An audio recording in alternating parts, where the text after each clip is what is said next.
What's the next step in this journey? What's Iron Man 2?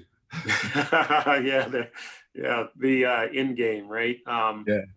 The answer is really, like all things, we've thought through its education and its opportunity. It's bridging the gaps. It is in creating on-ramps to what is the greatest system, which is capitalism.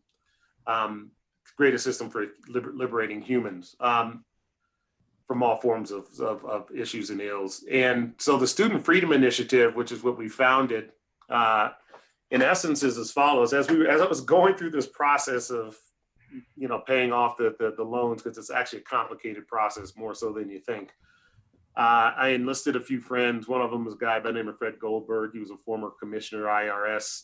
Michael Lomax, another, runs, as you know, the UNCF, and started really analyzing the student debt problem. And to a great extent, the debt problem often is borne by, again, the students and their parents, the parent plus loans, the interest rates, this fixed payment that they have to make over 20 years. And if there's an interruption in their life, you have to go take care of an aging parent, you want to change careers, et cetera, doesn't matter, your payments are due. And that can be very debilitating. And many of these kids end up having to, they're defaulting on their loans and going into, bankruptcy and all those sorts of things, which create destroying their credit, which creates a long-term wealth destroying mechanism. And so, as I said earlier, 65% of the wealth that would go into the African-American community actually goes to service student loans, which is a staggering figure. And so what we created, if you think about it, it's a pay it forward method. You heard me talk about it at the graduation, and it's let's pay it forward. So if you actually, take a sum of capital, in this case, it's, 500 million, and then the students who are juniors and seniors in STEM can now take that, borrow it at a lower rate than the parent plus loans.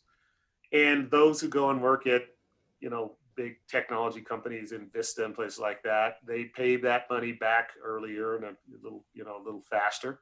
And those who decide to go become teachers pay a much smaller amount and a little longer. And if there's an interruption or someone has to go take care of their family member, then they stop paying for that period of time, or switching career, and it adjusts based on how much money they make.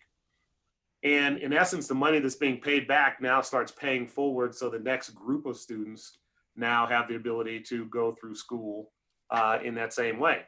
Now, the first tranche we put in from the Fund 2 Foundation is 50 million, and that will in perpetuity support 4,600 STEM students out of 11 HBCUs forever. Wow. We raised the other 450 million. It will support every STEM student from all 100 or so HBCUs forever.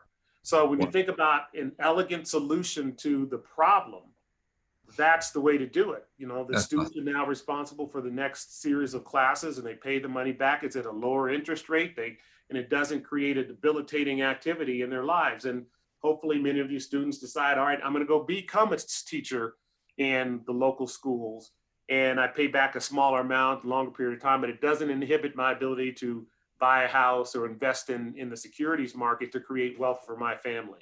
So that's what the Student Freedom Initiative is. So part of what we're looking to do is raise another $450 million to cover all of the HBCUs. This one covers the 11, but that's what we're doing. It's really extraordinary. You say, HBCUs, we used to call them just, Black colleges. My parents went to a little Black college called Lane College in Jackson, Tennessee. My grandfather was the president of Lane College from 1950 to 1970. And people forget, every one of these civil rights heroes and giants that we talk about, they didn't go to Andover, okay? Right. They went to these little Black colleges. Dr. King, went to Morehouse. Thurgood Marshall, I went to Howard.